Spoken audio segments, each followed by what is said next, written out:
of sleep, yeah. I need you with me by my side. It's all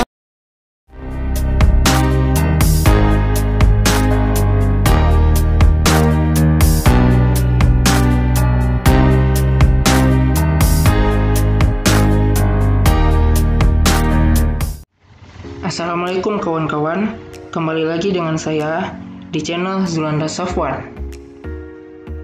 Kemarin ada yang request sama saya, "Bang, coba install Kali Linux, tapi dijelasin juga supaya paham dari awal sampai akhir." Oke, kali ini saya akan menginstal Kali Linux secara dual boot dengan sedikit penjelasan. Tapi, yang saya jelaskan tidak secara detail sekali.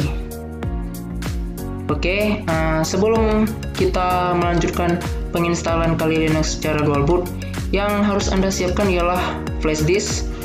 Untuk nanti flash disk tersebut akan digunakan untuk mengburn ISO Kali Linux tersebut. Oke, langsung saja saya praktikkan. Yang pertama yang harus di-download ialah Rufus. Ketik saja Rufus.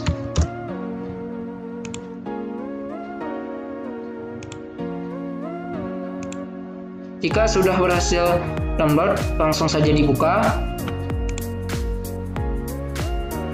Silahkan kawan-kawan pasangkan flash disk ke dalam USB laptop atau komputer tersebut. Jika sudah, berarti nama flash disk tersebut akan muncul di Rufus tersebut. Lalu, silahkan kawan-kawan pilih select, lalu cari di mana ISO tersebut kawan-kawan simpan.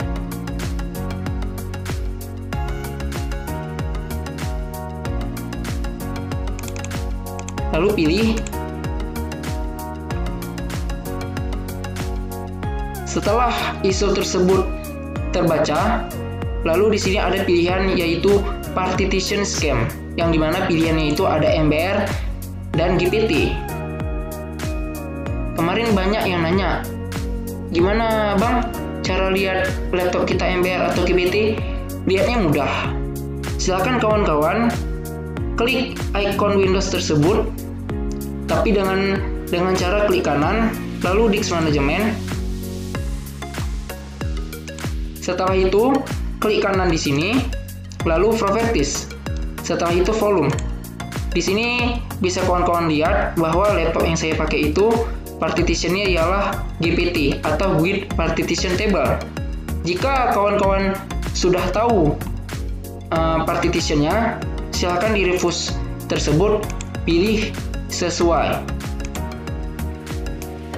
Setelah itu,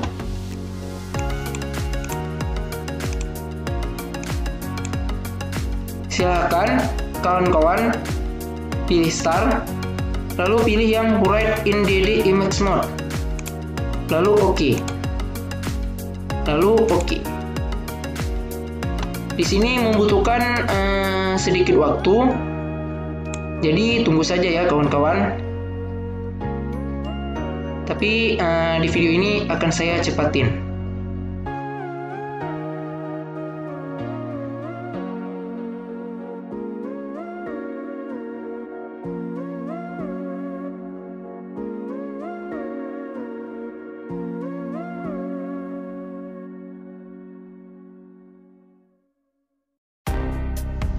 Jika sudah berhasil, silahkan kawan-kawan close.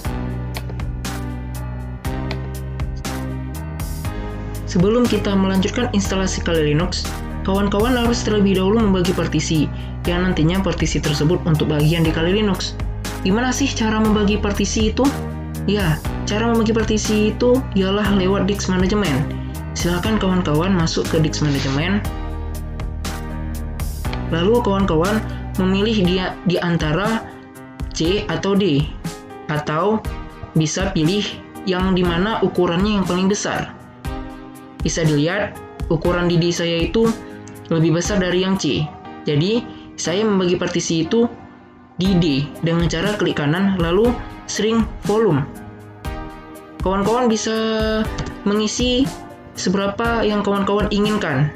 Misalnya sebesar 100 GB atau lebih, ataupun bisa kurang.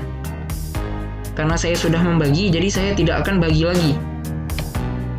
Di sini saya telah membagi partisi ada 2 bagian, yaitu yang pertama sebesar 50 GB dan yang kedua sebesar 61 GB, yang dimana 2 partisi ini nanti akan muncul di saat kita install Kali Linux. Jadi kawan-kawan, jika kawan-kawan sudah sering volume dari partisi D, kawan-kawan jangan membuat partisi tersebut menjadi partisi di Windows, tapi biarkanlah dia menjadi unallocated. Oke, sudah paham kan? Oke, jadi langsung saja kita menginstal Kali Linux.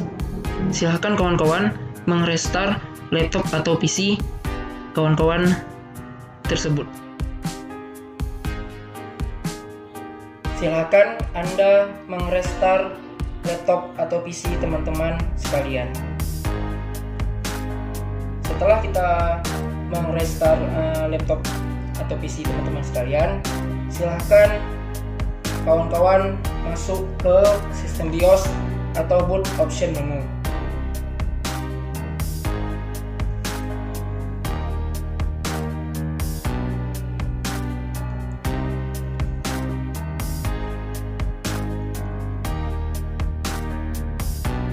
Di situ bisa kawan-kawan lihat bahwa laptop yang saya punya ini BIOS setupnya itu ialah F10 dan boot device option itu ialah F9. Jadi saya akan masuk ke F9 untuk memilih boot device-nya. Lalu ada beberapa pilihan. Yang kita pilih ialah nama flash disk yang kita burn tadi. Saya memakai flash disk SanDisk. Jadi yang saya pilih ialah USB yang namanya SanDisk. Sedangkan di bawah ini ialah sistem operasi. Ini ada Windows 10 dan ini ialah Kali yang pernah saya install. Jadi saya pilihannya yang atas. Nah, ini adalah tampilan Kali Linux 2020.4. Pilih yang graphical install.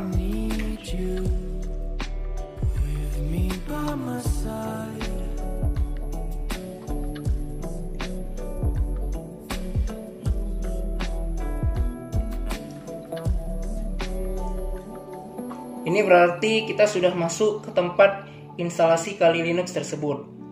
Pilih bahasa menurut teman-teman sekalian. Kalau saya pilihnya ya bahasa Indonesia ya. Kalau ada yang mau pilih bahasa Inggris juga boleh. Lalu lokasinya pilih sesuai lokasi teman-teman. Keyboard yang dipakai itu Inggris Amerika ya.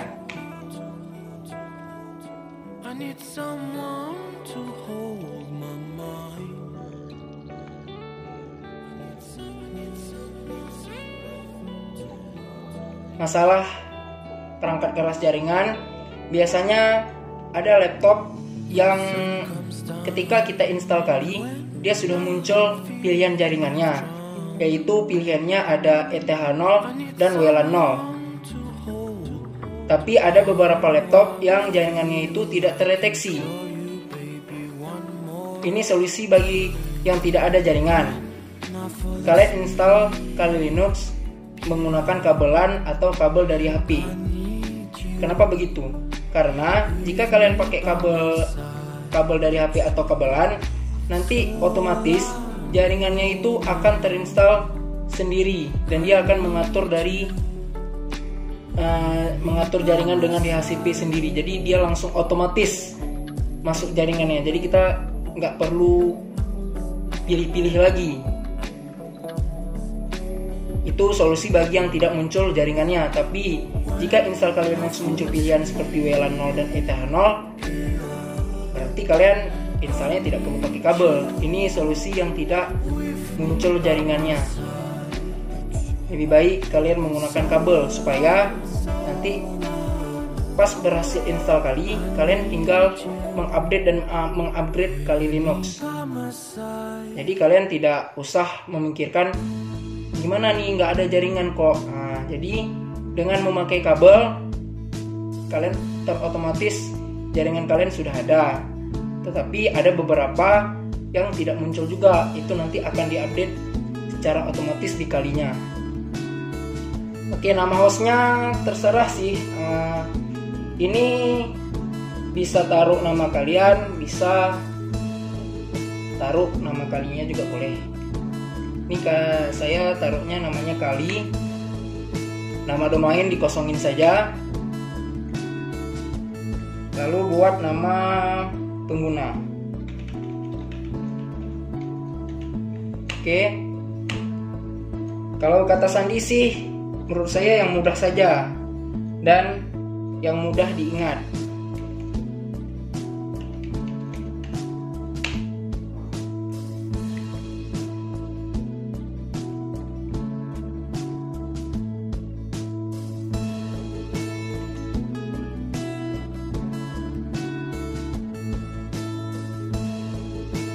Sekarang kita sudah masuk ke menu partisi harddisk. Silahkan teman-teman sekalian pilihnya yaitu yang manual. Kenapa pilih yang manual? Karena kalau kita pilih yang manual, kita bisa atur sendiri berapa penyimpanan partisi yang kita inginkan. Tapi kalau misalnya kawan-kawan tidak mau susah-susah, kawan-kawan bisa gunakan yang paling atas. Tapi ini ada risikonya seperti ini. Gunakan area kosong terbesar yang kontinu. Ini sih mungkin masih ini ya, mungkin misalnya ada area kosong misalnya sekitar 60 GB yang paling besar, berarti itu yang digunakan. Kalau yang gunakan seluruh hard disk, resikonya ini ialah ini nanti Windowsnya akan hilang. Nah, jadi kawan-kawan tidak memilih yang pilihan kedua ini. Tapi menurut saya sih lebih bagus pilih saja yang manual. Sekarang teman-teman pilih ruang kosong yang tadi teman-teman bagi partisinya di Windows tadi. Kalau saya tadi ada dua pilihan, yaitu yang 150, yang satu lagi 61. Ini ya, saya pilih yang ini 65,5 GB ini. Tinggal tekan enter saja, lalu buat partisi baru. Partisi yang pertama dibagi adalah ruang swap. Ruang swap ini dibaginya menurut RAM laptop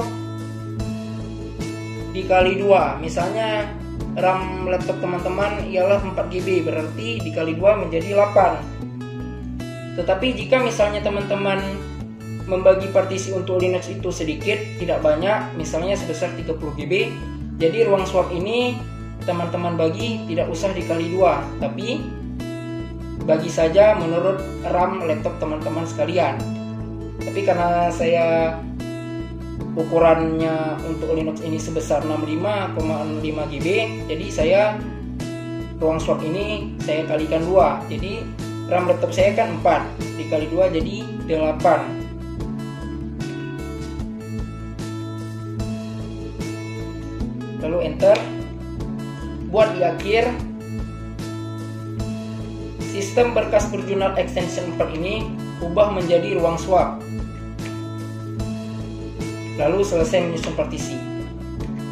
Sekarang teman-teman lanjut, pilih yang 57,3 GB ini, enter, buat partisi baru. Sekarang partisi yang saya buat ialah root. Root ini minimal besarnya hampir sama seperti home, tapi agak lebih besar home sedikit. Jadi di sini saya taruh untuk root sebesar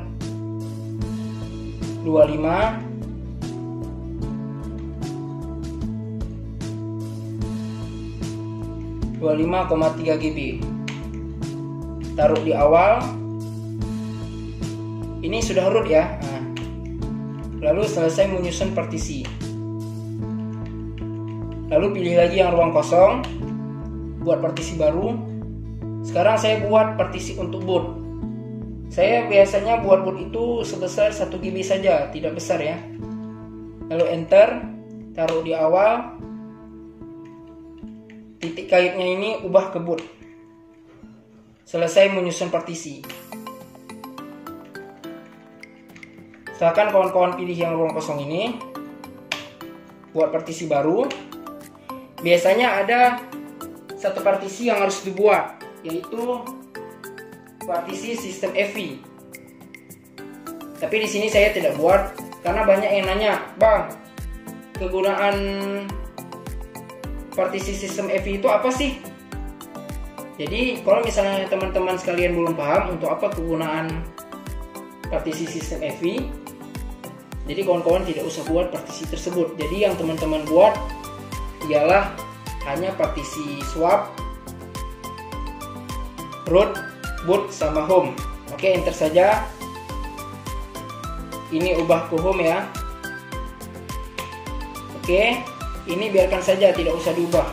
Kecuali jika kalian buat swap, ininya yang diubah. Sama kalau kawan-kawan buat partisi sistem EV, ininya yang diubah. Tapi kalau buat untuk boot, home, sama root, gunakan sebagai sistem berkas berjurnal 4. Oke, sudah paham kan kawan-kawan? Selesai menyusun partisi ini. Oke, sudah terbuat root, boot, home, sama swap. Urutannya ialah swap di akhir, root di awal, boot di awal, dan home juga di awal. Oke, lalu selesai mempartisi. Lalu ya,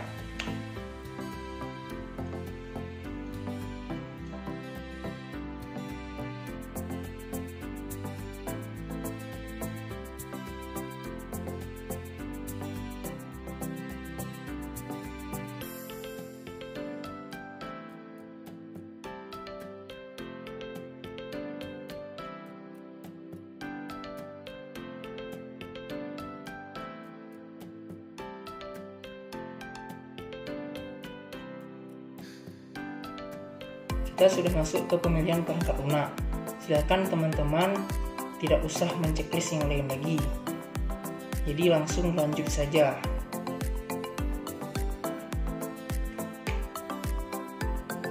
Mungkin di sini membutuhkan waktu yang agak lama.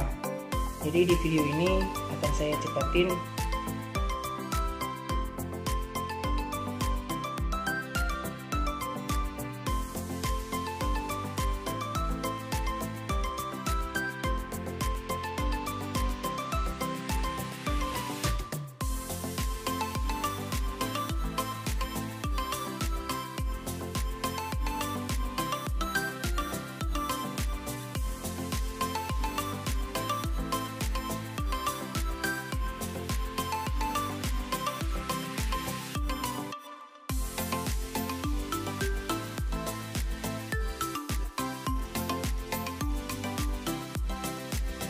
Jika di laptop teman-teman sekalian sudah muncul instalasi telah selesai, silakan cabut flash disk dan tekan lanjutkan.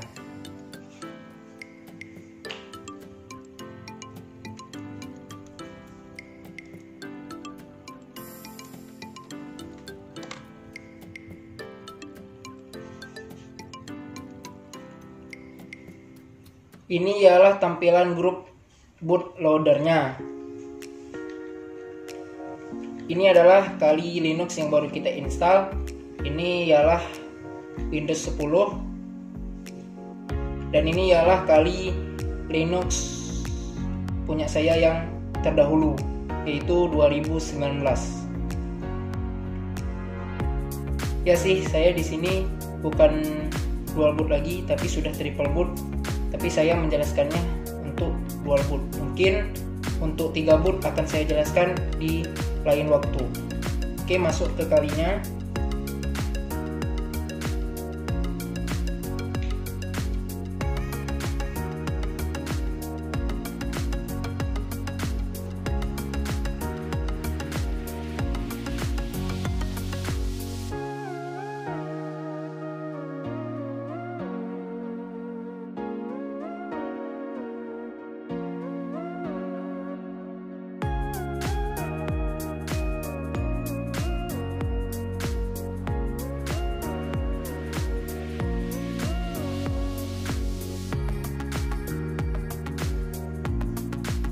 Oke teman-teman, silahkan masukkan kata login yang Anda buat tadi saat pada instalasi dan kata sandinya.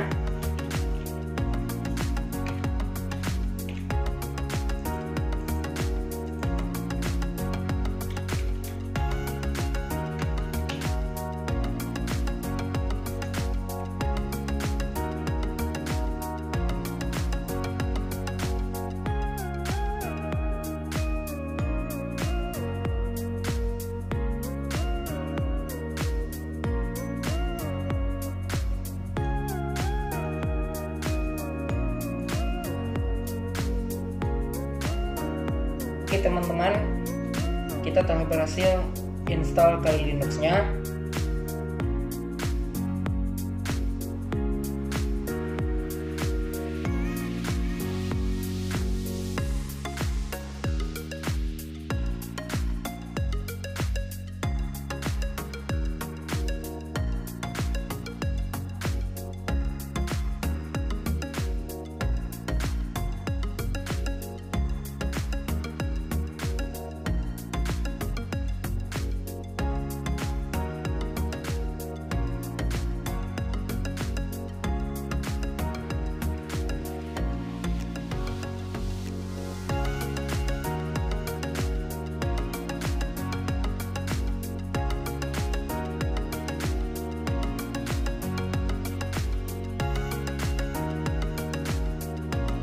Setelah Kali Linux berhasil diinstal, sebenarnya ada tahap yang harus dilakukan seperti mengupdate dan mengupgrade tools yang ada di Kali.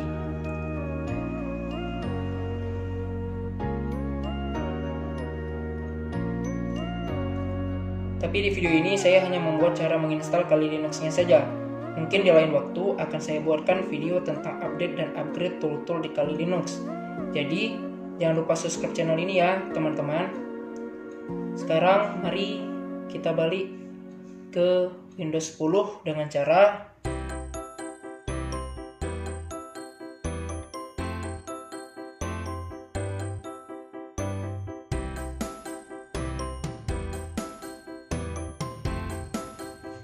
pilih start ulang.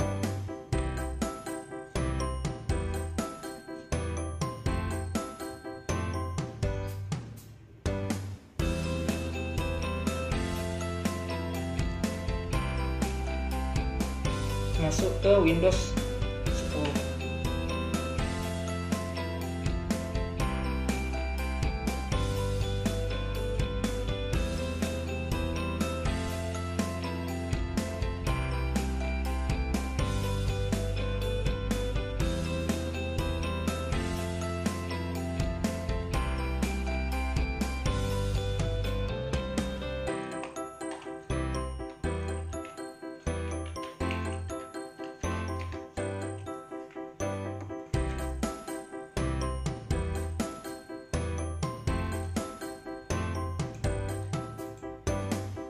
Oke teman-teman, sekian dan terima kasih yang telah menonton video ini dari awal sampai selesai. Jika ada seputar pertanyaan, silahkan beri komentar pada video ini. Jangan lupa subscribe dan hidupkan notif loncengnya agar selalu dapat pemberitahuan dari channel ini. Like serta share video ini ya teman-teman. Sampai jumpa di video selanjutnya.